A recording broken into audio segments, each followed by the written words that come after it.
লোকের কাছে শুনছি সেটাই তোকে বলছি। তারপর একবার জান একবার ফুস করিয়া বালের কথা বলছি নাকি? ফুস করে যাবো খুশ করে জেলে ঢুকে যায় নাকি আমি? জেলে কি কামাইতে ঢুকবে? তুই খবরটা লিয়ে আইবি তা। তুমি বাল বুঝো হে, চারিদিকে যা ফেক ঘুরছে, তোমাদের বাড়ি থেকে আসছি কে গেছি কে না গেছে সমস্ত খবর এমএলএ কাছে পৌঁছাইছে। তাই নাকি?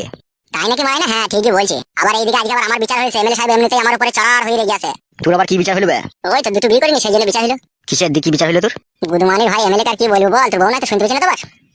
না না বল। গুদমানি সালে এমএলএ আমার বিচার করেছে যে একই বাড়িতে থাকতে হবে, আর দুটো বউ দুই ঘরে থাকবে, আর আমার লেগে বলেছে তোর রান্নাঘরে শুয়ে থাকবি, যখন তোর দুটো বউয়ের প্রয়োজন পড়বে যে কেউ তোর কাছে আসবে তাকে তো কাজ করবি, তাই বলে দিয়েছে খোলাখুলি ভাবে। ভালো বিচার করেছে তবে তাইলে। ভালো সালো দুজনে যদি একসাথে চলে আসে তখন আমি কি করবো ভাই?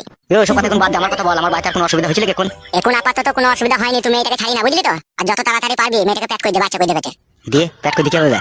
বুকা চুদা, যে মুহূর্তে মেয়েটা তুমি যখন ধরা পড়বা, বাচ্চা যদি ধরা পড়ো আর মেয়েটার হাড় ফাড় প্যাট দেখি মেয়েটার বাবা আপনি ছেড়ে দেবে। বলবে শালা তো যা করার করিয়ে দিস, আর কি করবি ছেড়ে দে, যা আমি মেনে নেবো, ছেড়ে দে। বুঝতে পেরেছিস তো? সেই জন্য বলছি যত তাড়াতাড়ি পারবি তত তাড়াতাড়ি লোড করে দিবি। সে তো করবোই আমি। হ্যাঁ কোনো ভয় করবি না।